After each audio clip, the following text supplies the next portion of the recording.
세계 증시와 우리 증시를 짚어보는 시간 3분 증시입니다. 연합인포맥스 이민재 기자 나와 있습니다. 안녕하세요. 네, 안녕하십니까? 네, 간밤 미국 증시 어땠습니까? 네, 지난밤 뉴욕 증시는 중동 지역의 지정학적 위험이 커진 영향에 약세로 마감했습니다.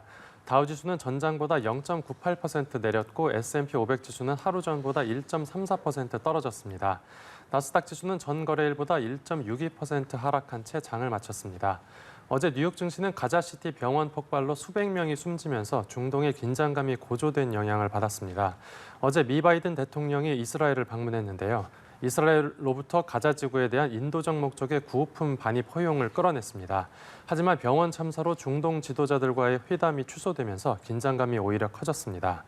또 이란이 이슬람 협력기구 회원국에 이스라엘을 제재하고 이스라엘의 석유 판매를 금지해야 한다고 촉구하면서 국제 유가도 2% 가까이 급등했습니다. 네, 기업들이 발표한 3분기 실적들도 좀 부진하게 나왔잖아요. 네, 이제 미국 기업들이 속속 3분기 실적을 발표하고 있는데 투자 심리를 개선시키지는 못하고 있다는 평가입니다.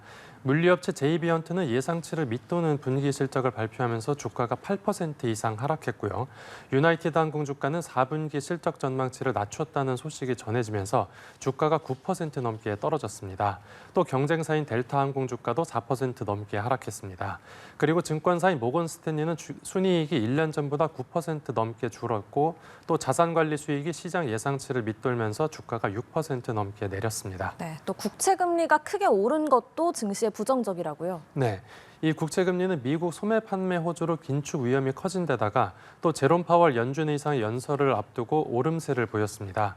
현지 시간으로 오늘 파월 의장이 뉴욕 경제클럽 토론회에 참여하는데 최근에 금리 셈법이 복잡해진 만큼 파월의 입으로 시장 이목이 쏠리고 있는 겁니다. 네. 10년 만기 국채 금리는 2007년 이후 처음으로 4.9%를 돌파했고 또 2년물 금리도 2006년 이후 최고 기록을 갈아치웠습니다.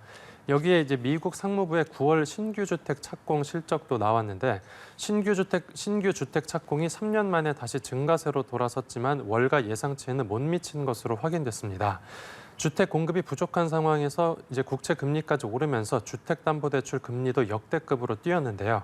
30년 만기 주택담보대출 금리가 7.7%까지 상승해서 2000년 11월 이후 23년 만에 최고치를 기록했습니다. 네, 마지막으로 오늘 코스피 전망 짚어주시죠. 네, 어제 코스피 지수는 하루 전보다 소폭 상승해서 장을 마쳤습니다. 코스피 종가는 전 거래일보다 0.10% 오른 2,462.60포인트에서 형성됐습니다. 지수는 장중에 등락을 반복했지만 외국인 매수세가 이틀째 이어지면서 반등에 성공했다는 분석입니다.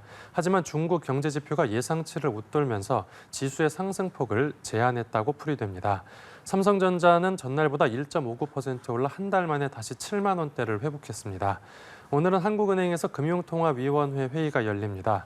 기준금리 결정과 외국인 매매 추이 등을 지켜보면서 지수가 움직일 것으로 보입니다. 전문가들은 기준금리가 현재 수준인 3.50%에서 동결될 것으로 내다봤습니다. 네, 알겠습니다. 3분 증시 이민재 기자와 함께했습니다. 고맙습니다.